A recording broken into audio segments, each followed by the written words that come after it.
अस्सलाम वालेकुम दोस्तों, कैसे हैं आप लोग। उम्मीद करता हूँ आप लोग खैरियत से होंगे। वेलकम टू हीजूबी लेक्चर्स। आज हम डिस्कस करने वाले हैं बिग बैंग थ्योरी को। दोस्तों, इंसान ने जब से होश संभाला है तो वो इसी जस्तजू और फिक्र में रहा है कि वो कैसे इस दुनिया में आया और ये दुनिया कैसे वजूद में आया।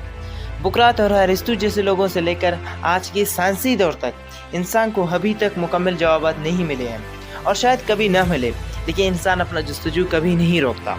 इसी तनाजुर से आज हम इस कायनात की पैदाइश यानी क्रिएशन के बारे में कुछ साइंसी थ्योरीज का जायजा लेंगे।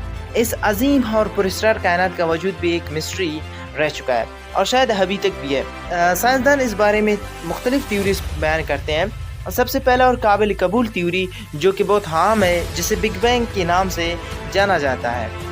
आज इस थ्योरी को हम डिस्कस कर लेंगे और हम देख लेंगे, ठीक है, कि हमारा कायनात नथिंगनेस से कैसे वजूद में आया। दोस्तों, इस थ्योरी को 1930 में जॉर्जिस लेमेटर जो कि एक कॉस्मोलॉजिस्ट थे, उन्होंने पेश की।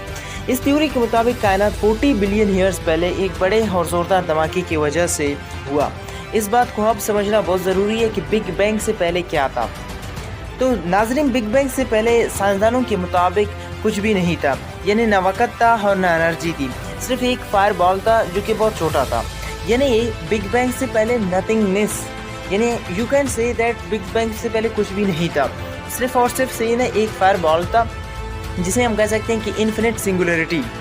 ग्रेविटी उसकी एनर्जी को काबू में नहीं रख सकी और एक ब्लास्ट हुआ जिसे बिग बैंग का नाम दिया गया। और उस दिन से लेकर आज तक ये यूनिवर्स एक्सपेंड हो रहा है।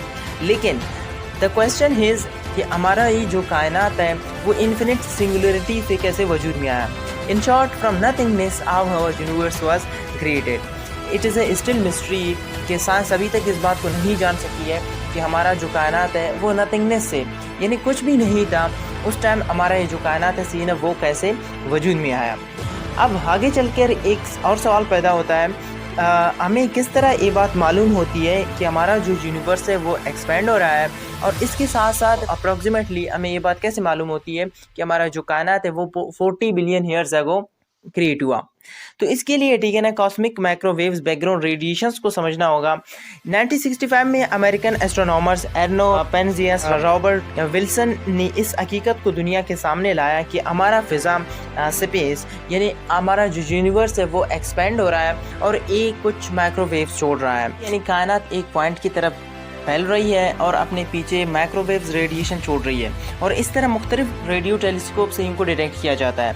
इन माइक्रोवेव से हमें ये बात मालूम होती है कि हमारा कायनात 40 बिलियन ईयर्स पहले एक धमाके की वजह से हुआ और ये कायनात उस दिन से लेकर आज तक फैल रही है। लेकिन हमारा कायनात लाइट की रफ्तार से ज़्यादा तेज़ ट्रैवल कर रही है, और जबकि माइक्रोवेव्स लाइट की रफ्तार से ट्रैवल कर रहे हैं, तो हो सकता है कि कुछ वक्त बाद ये माइक्रोवेव्स हम तक ना पहुंच सकें, क्योंकि जैसे कायनात फैल रही है तो ये माइक्रोवेव्स हमसे दूर हो रहे हैं। और एक वक्त आ सकता है जब ये हमसे 47 बिलियन लाइट ईयर्स अप्रॉक्सीमेटली दूर जा चुके होंगे। लेकिन 25 दिसंबर 2021 को नासा ने जेम्स वेब स्पेस टेलीस्कोप को स्पेस में लॉन्च किया, जो कि सदी की बहुत बड़ी कामयाबी है।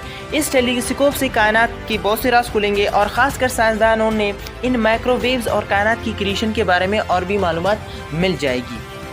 सो डियर फ्रेंड्स, यहाँ पर स्टिल एक क्वेश्चन पैदा होता है कि जो कायनात, ठीक है ना, एक बिग बैंग से है ना, अचानक एक एक्सप्लोजन से, ठीक है ना, क्रिएट होता है और सारे जो जितने भी चीज़ें हैं, ठीक है ना, वो बिल्कुल 100%, ठीक है ना, सही बन जाते हैं। जैसे अगर हम एग्जांपल ले लें सन का, और इसी तरह जितने भी प्लैनेट्स हम देख सकते हैं, जैसे मरकरी है, वीनस है, और स्पेसिफिकली हम अर्थ का एग्जांपल ले सकते हैं कि यहाँ पर सही ना ज़िंदगी कैसे वजूद में आया। तो इसके बारे में, ठीक है ना, इंशाल्लाह फर्दर हम we will make some videos. और इसके अलावा, ठीक है ना, एक और यहाँ पर बात आपको बताता चलूँ, इस थ्योरी के अलावा और भी सी ना साइंटिस्ट ने थ्योरीज पेश की हुई हैं, जैसे आपका स्टडी स्टेट थ्योरी है, ऑसिलेटिंग थ्योरी है, उनके ऊपर भी डिस्कस कर लेंगे इंशाल्लाह नेक्स्ट वीडियो में। आज के लिए इतना काफ़ी है। Thank you so much for watching.